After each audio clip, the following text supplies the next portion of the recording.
It's now time to look at the other half of the transport layer communication, port numbers. In the previous video, we talked about the first half, which was TCP and UDP, making a choice of being reliable or unreliable. Now we need to talk about separating our TCP and UDP applications so that we can distinguish what service we're trying to access and what window on our PC or what service the server will be sending back to. Trust me, that'll make a lot more sense when we start looking at the port numbers. So we're going to look at how the port numbers work to separate those applications. Then we'll get into the well-known port numbers and things that you should know and be able to recognize as you're working in the network field. Every time an application communicates across the network, it must not only choose what kind of protocol it's going to use, as in TCP or UDP, but it also has to generate some port numbers, what destination port it would like to go to, and what source port it would like to come from. Now, we talked briefly about this when we originally talked about the OSI model, and I mentioned that we were going to cover this in depth a little bit later on, and here we are. It's later on.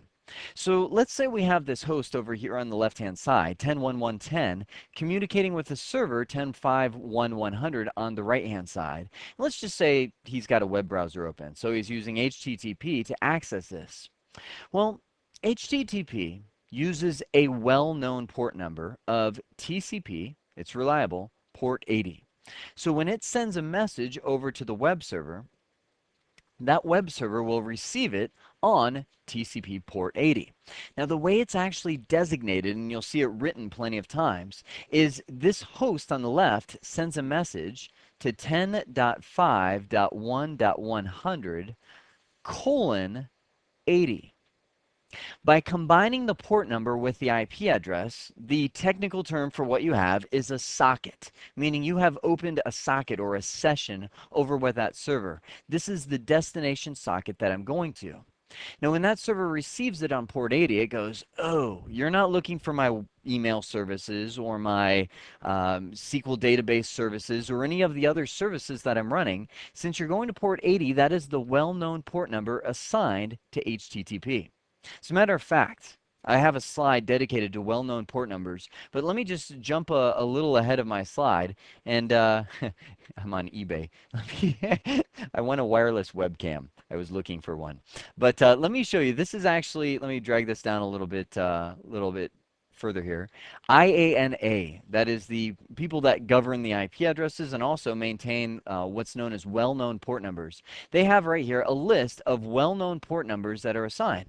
And if you look down, you can see that we have some management utility called CompressNet uses TCP and UDP port 2. Port 3 is also used by the compression process. And as you scroll down here, you start seeing stuff that becomes recognizable. Like, for instance, we see port 21 is considered reserved for FTP.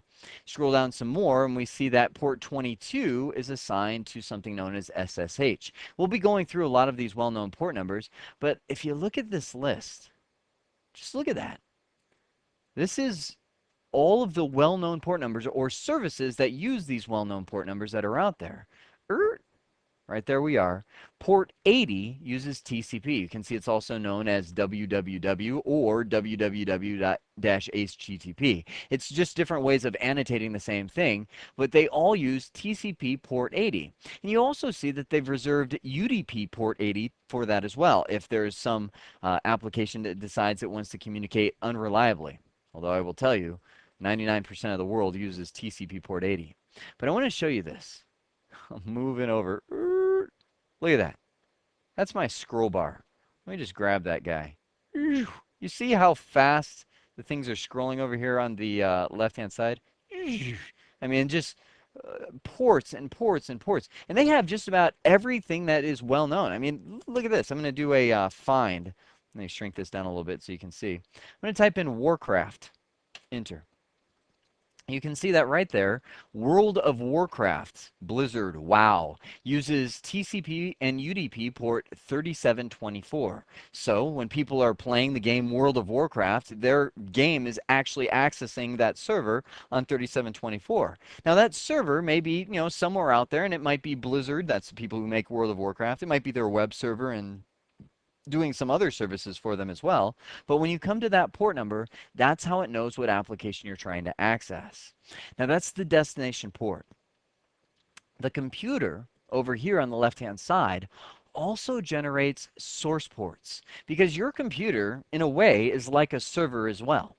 It's running all kinds of applications at the same time. I'm looking at my taskbar at the bottom. I have one of those fancy Dell 30-inch monitors, so it's just huge. But still, my taskbar is filled with all of these different applications that I have running. You know, before I decided to talk to you, I was surfing for a wireless webcam that I want to get. I wanted to watch my baby when she's in the baby room sleeping, so I can pull her up on a web browser. You know, and I've got some PowerPoint files open. I've got some, I don't even know what some of these things are that I have open, but I'm sure if I opened them, I would start understanding. I have virus protection running. I have all kinds of things happening on this device, and all kinds of network communication is coming into it, and it needs to be able to separate those things. So, what we have is source port numbers that are generated to allow the return traffic. For example, when I go to a website, it's going to go to port 80, but it will open up some mystery dynamic port number for the return traffic. Now, that mystery dynamic port number is made up by Windows. Let me give you an example of how this works. Let me open a new web browser. I'll just go File, New Window. There we go. I've got my, my Firefox web browser that's opened up. Now, I just want to make sure you know that down here below on Firefox, I also have some plugins that are telling me the temperature right now. Yes, that is the real temperature right now here in my beautiful sunny state of Arizona, and I have all these fans blowing on me just to try and keep it cool in here. But that, I mean, that right there is creating a socket going out to some weather server that is telling what the weather is. I just went to the Firefox start page, and it's created some sessions there. I'm going to go to a couple websites. Let's go ahead and move this down a little bit. I'm going to type in www. Let's go to msn.com, the ultimate waste of time website. Or if you ever want to waste some life, there's plenty of it to be done right here. I'll also go to cbtnuggets.com. Bring up a session there. There we go. CBT Nuggets, win an Apple iPhone. You know, all of this stuff is being delivered. And let's go to one more, eBay.com. Just opening a couple sessions. There we go. So see, that's what I was just looking at, my wireless webcam. So I'm going to bring up a command prompt over here and type in the command netstat. And with Windows Vista, I have to follow it up with a -F, which gives the fully qualified domain name. Now, my computer is running up many sessions. A lot of them are run between itself. I don't know if you remember from the IP address chapter, but we saw that 127.0.0.1, or anything starting with 127, is considered a loopback address, where it's actually looping back to himself. So it's communicating from itself to itself. By the way, my computer name is Jer Workstation. And it looks like it's kind of frozen right here. There it goes, starting to come along. The reason Windows goes so slow is it's trying to resolve what the names of these IP addresses are. And there's sometimes when they just don't go to any name, so it'll just kind of sit there and wait to wait for a name to come back. But they're not going to any names. Here, tell you what, I'll add another keyword onto there. We'll let that guy run in the background. But I'm going to type in netstat-n. Ah, there we go. That will actually, instead of trying to put like ebay.com and cbtnuggets.com, it puts the IP addresses of those websites up on the page. And that way it doesn't have to try and look up all those names. Now, but by the way, you can see it resolved msn.com behind the scenes. But if I look right here, scroll with me for a moment, I have the protocol over on the left-hand side. It shows TCP for all of this communication. Local address, that's me. Foreign address, that's the destination that I'm going to. Now, as I scroll down this list, let me just see if my named list is, there we go. That's a little cleaner because I like seeing the name here.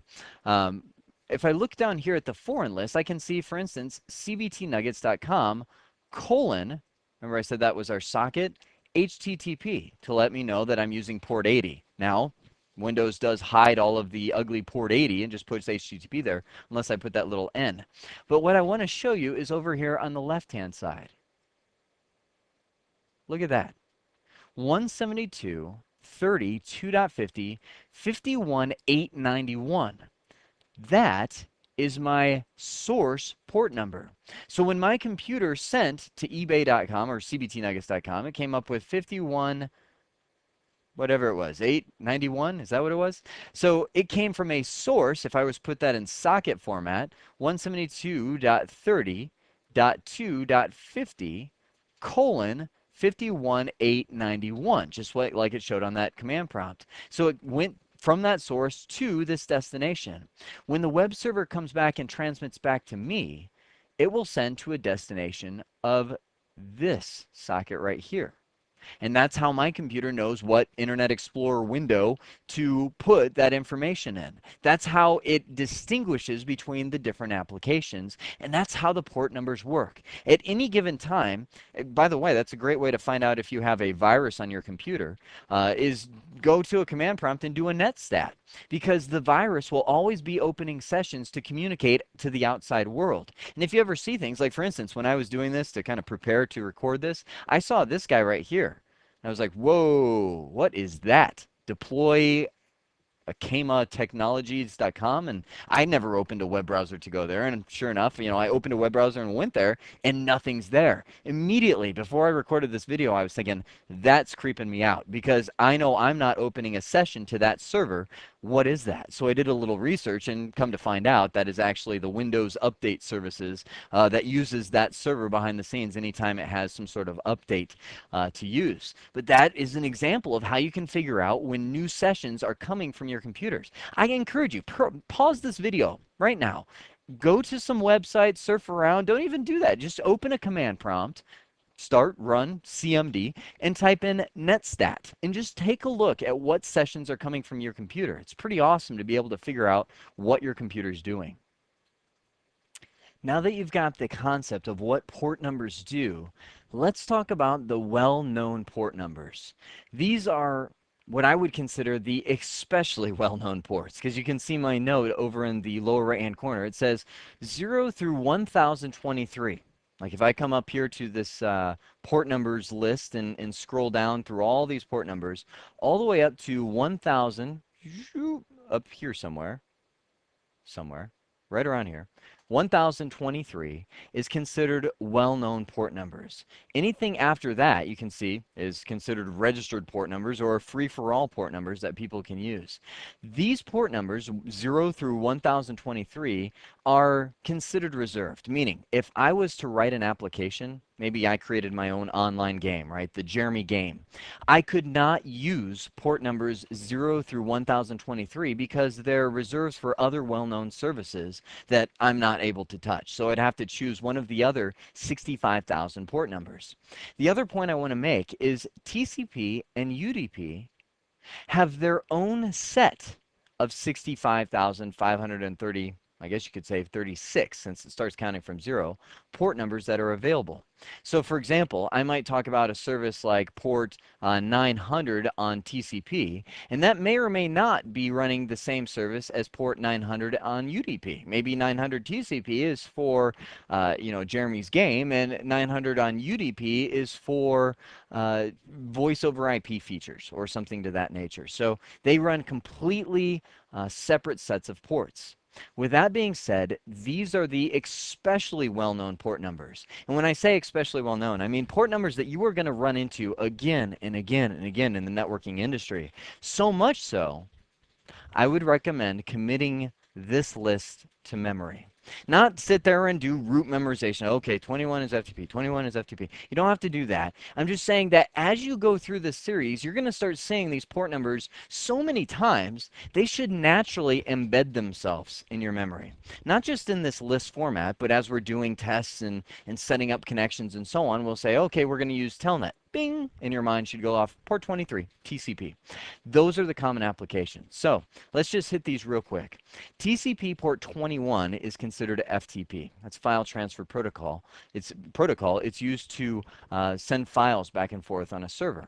Now SSH is port 22. That is an encrypted version of Telnet, meaning a system that we can use to manage our Cisco routers and switches, and people can't see what we're typing because it's all encrypted. Telnet, port 23, TCP, that's the well-known port number. That's clear text. It's kind of dangerous to use because there's no security, but very common way to manage Cisco devices. SMTP, that's the simple mail transfer protocol. That is for sending email. When mail servers send and receive email, that's what they use. DNS servers use port 53. And when I say DNS server, that's a server that resolves names to IP addresses, like Microsoft.com becomes whatever IP address Microsoft.com has. That's the port number servers use when they want to send DNS records to each other. Port 80 is HTTP. Hopefully you've seen that one a couple times by now. Port 110 is POP3. That's the post office protocol. That one is used when you want to receive email, when you open your Outlook email client and download it from a server. HTTPS, finally TCP port 443. That's secure web surfing. Everything's encrypted. So TCP applications are far more common than UDP because most people want reliable communication for their services. The only two that I would recommend knowing off the top of your head for UDP is, again, port 53. That's a DNS client. That's when you at home go to yahoo.com and your computer says, what's Yahoo's IP address? It's going to use UDP port 53 to ask a server and figure it out. UDP port 69 is TFTP. That stands for the Trivial File Transfer Protocol. That is one that we can use to send and receive files to and from our Cisco devices. That's it, short and sweet, what port numbers are all about. So let's recap. We first looked at how port numbers work, and we looked at their function to separate the different applications on our network. The destination port numbers dictate what service you're trying to reach, and the source port numbers gives that service that you were trying to reach a way to communicate back with your PC, and your PC to be able to separate the applications on itself. We then looked at the well-known port numbers, which in a broad sense is 0 through 1023, and in a more streamlined sense was the list that we worked through, which were the extremely common network services that you encounter every single day. I hope this has been informative for you, and I'd like to thank you for viewing.